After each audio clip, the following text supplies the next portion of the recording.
Bonjour à tous, alors aujourd'hui nous allons procéder à la restauration de ce revolver chamelot de vigne modèle 1873 qui a été trouvé à la pêche à l'aimant, dans le lit d'une rivière. Alors voilà, bon, une restauration partielle a déjà été effectuée, mais je reste quand même impressionné par l'état de conservation de l'arme. Même le bois est encore là, alors que bon, il a dû passer au moins 50 ou 60 ans dans le lit de la rivière. Je pense qu'aujourd'hui, si les armes de poing qu'on fabrique ne sont pas de cette qualité-là, si elles restent dans le sol ou dans la rivière, elles vont probablement s'user beaucoup plus vite. Alors là, l'idée, ça va être de le débloquer intégralement et de nettoyer chaque pièce pour pouvoir le présenter en vitrine. Bien sûr, pas tirer avec, hein, il est inutilisable, mais au moins pouvoir actionner le mécanisme et le présenter. Donc c'est une arme qui rentre dans la catégorie D de la réglementation des armes, donc détention autorisée et vente libre. Voilà, bon visionnage.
Bon voilà, j'ai réussi à démonter chaque pièce de l'engin. Donc, tout est assez bien conservé, mais maintenant on va faire tremper le tout dans de l'électrolyse.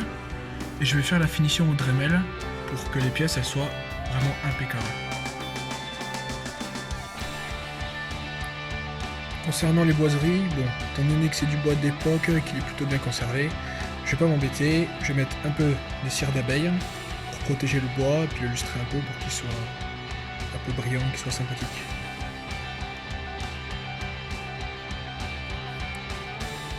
Je m'embête pas, hein. Je fais ça avec mon doigt, hop. Après on va laisser sécher un peu, on frotte avec un chiffon, et ça ira bien. Franchement ces choses là, bon, déjà je suis déjà content que j'ai les bois d'origine, bon je vais pas trop les... De toute façon il n'y a pas grand chose à faire, hein, franchement. Vous voyez encore les marquages, c'est dingue ça quand même. Allez on va le faire sécher.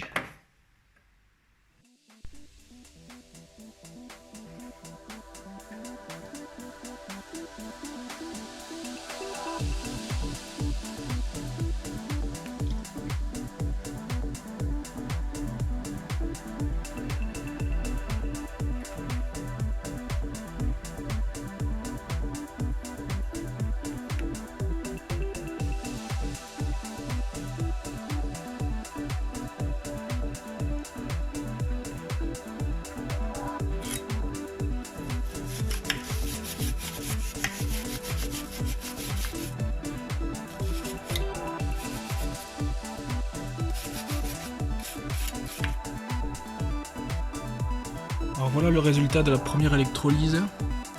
Donc vous voyez là, l'intégralité de la rouille est partie. Donc là voilà, on peut voir maintenant le marquage modèle 1873. Nous avons derrière la date du revolver ici. Je sais pas si on va voir avec l'écran. Voilà. Modèle 1876, enfin fabriqué en 1876. Et je voulais vous montrer l'état quand même de la pièce en inox qui m'a servi pour faire l'électrolyse. Avant elle ressemblait à ça, voilà. Et là vous avez vu, elle a pris énormément de rouille. Bon, maintenant on va continuer, on va faire l'électrolyse du barillet.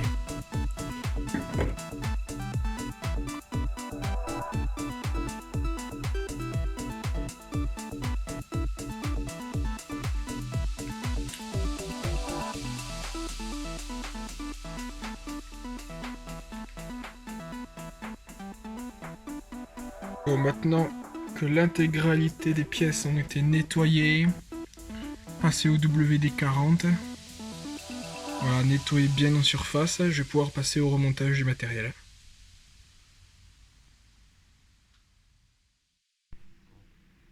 Voilà, la restauration du revolver est terminée. Donc je suis très content du résultat. Vous pouvez voir que l'électrolyse a permis de faire ressortir tous les numéros de série et des marquages très intéressants comme, je sais pas si on va le voir à cet endroit-là, où c'est marqué Manufacture d'armes de Saint-Étienne. Donc le revolver est totalement fonctionnel. Enfin, je veux dire, voilà, pas pour tirer avec, mais au moins on peut faire marcher le mécanisme. Donc je suis très content. Et si ça vous a plu, n'hésitez pas à vous abonner. N'hésitez pas à dire en commentaire ce qui vous a plu, ce qui vous a pas plu. Et moi, bon, bah, je continuerai avec d'autres vidéos. Et j'espère que voilà, ça continuera le plus longtemps possible.